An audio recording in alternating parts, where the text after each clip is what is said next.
הסוג השני של נוירופידבק שאנחנו משתמשים, שעוד פעם, זה לא בדיוק נוירופידבק, זה דור שלישי של נוירופידבק. בעצם, המערכת הדינמי, שאנחנו קוראים לו דינמי, בעצם מה שהוא עושה, זה גם עבודה אחרת לגמרי.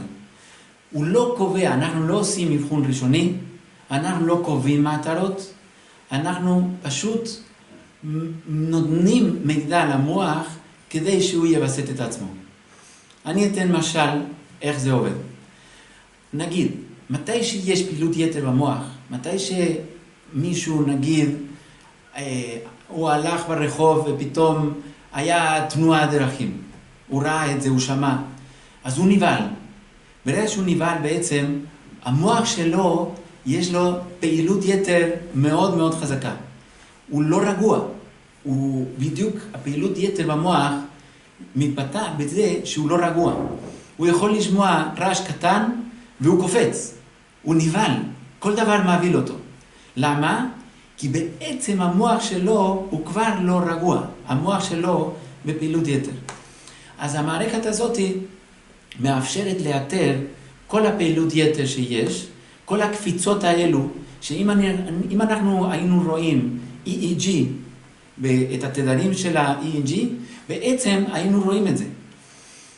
מה רואים? EEG רגיל בעצם יש לו פעילות של תבנית מסוים שחוזר על עצמו, והוא יכול להשתנות, יכול להעלות את הפעילות, יכול להוריד את הפעילות, אבל תמיד זה באופן עקבי, תמיד זה באופן עקבי, תמיד זה באופן הדרגתי. הוא משתנה, אבל באופן הדרגתי. המערכת הזאת היא בעצם מאתרת את הפעילות של המוח, אבל פתאום אם יש קפיצה, אם יש משהו לא סדיר, הוא מאתר את זה, שזה משהו שלא תקין, ואז הוא פשוט עושה השתקה במוזיקה. זאת אומרת, הבן אדם, הילד, שומע מוזיקה, מוזיקה שהוא ייהנה, הכי טוב שהוא ייהנה מאוד מהמוזיקה. כל פעם שיש קפיצה כזאת, לא סדירה, קפיצה של פעילות יתר במוח, המערכת עושה השתקה של חצי שנייה, רבע שנייה, חלקיק של שנייה במוזיקה. המוח לא אוהב שנשאר בלי מוזיקה, או שיש הפרעות במוזיקה. ואז, לאט לאט, המוח מבין שהוא בעצמו גרם להשתקה. המוח יכול לשים לב שבדיוק המוזיקה הפסיק, בדיוק ברגע שהיה לו את הקפיצה הזאת. עם הזמן המוח מבין את זה, ואז כדי להוריד את הקפיצות האלה, כדי לשמוע במוזיקה, אז הוא מוריד את הקפיצות האלו. ובדרך זה בעצם המוח מבסט את עצמו. אנחנו לא שמים שום מטרה, אנחנו לא עושים שום דבר שאנחנו מחליטים עליו. המוח בעצמו הוא גורם לביסות של עצמו. זה מאוד פשוט, וזה מאוד לא מלאכותי. אנחנו לא מביאים את המוח לשום מקום שאנחנו רוצים. המוח פשוט מוריד את הקפיצות האלו. ברגע שמוריד את הקפיצות האלו, פתאום המוח רגוע, פתאום יש הרבה יותר כוח, פתאום המוח מתפקד כמו שצריך, ואז הבן אדם מרגיש טוב. דבר נוסף מאוד מאוד חשוב בטיפול הזה, זה להבין שהוא עוזר מאוד, אבל הוא כלי עזר בעצם.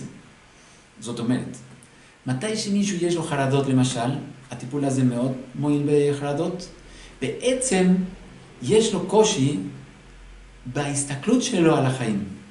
בן אדם שיש לו חרדות, שהוא מפחד מאוד, בעצם מה גורם לו לחרדות?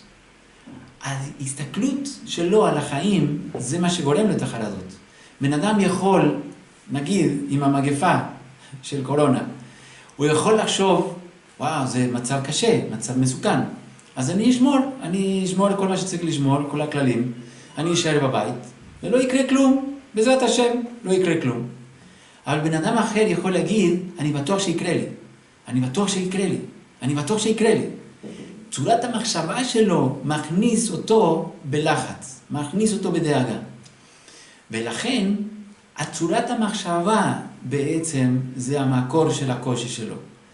הטיפול הזה של נוירופידבק, של דינמי, יכול לעזור לו, כי הוא מוריד את העוצמה של החרדות שלו. מוריד את הקפיצות האלו, מרגיע אותו, והוא יכול לחשוב יותר טוב, הוא יכול להתרכז יותר טוב, אולי יהיה לו יותר צלילות כדי לחשוב על מה שקורה מסביב. אבל הוא חייב לטפל בבעיה, כי הטיפול הזה לא יפתור את הבעיה עד שהוא ישנה את צורת המחשבה שלו. אין דרך שמכשיר ישנה לנו את צורת המחשבה. זה לא עובד ככה. גם פשוט שהקדוש ברוך הוא לא רוצה את זה. הקדוש ברוך הוא רוצה שנעבוד על עצמנו, שנעבור את הניסיונות שלנו, וזו עבודה שאנחנו חייבים לעשות.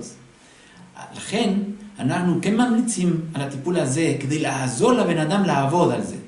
אבל לא צריך לשכוח שהעיקר זה לעבוד על צורת המחשבה שלו, שזה המקור של הבעיה. אותו דבר בכל מיני קשיים, חוץ מחרדות, הרבה פעמים הטיפול הזה הוא עוזר, אבל חייבים לטפל בזה. עוד שאלה, איך אני יודע כמה זמן יהיה הטיפול?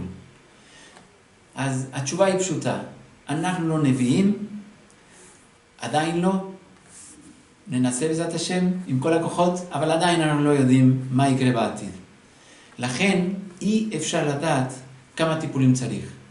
מה שאנחנו כן יודעים זה שבדרך כלל אחרי 20 טיפולים, רובה דרובה מהאנשים שעושים את הטיפול הזה רואים שיפור. כמה השיפור, האם אפשר לסיים, האם צריך להמשיך, זה תלוי בכל בן אדם. אנחנו צריכים להבין דבר פשוט, כל בן אדם הוא בן אדם אחר. לכן כל מוח הוא מוח אחר. כל קושי הוא קושי אחר. כל קושי, אפילו באותו קושי, יכול להיות בדרגה מאוד גבוהה, יכול להיות מאוד קל. לכן אי אפשר לדעת כמה זמן זה ייקח.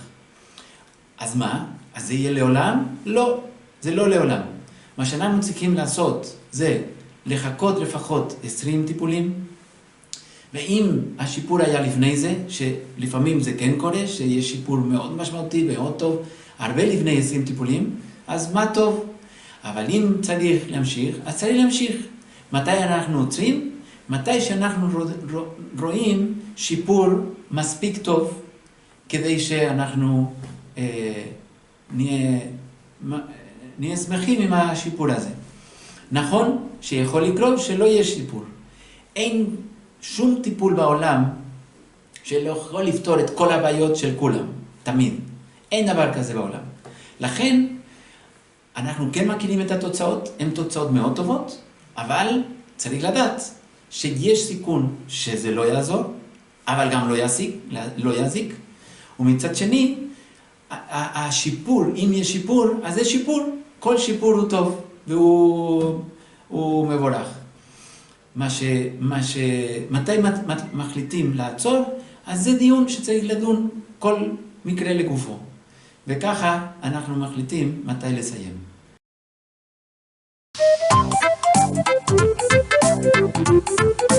Thank you.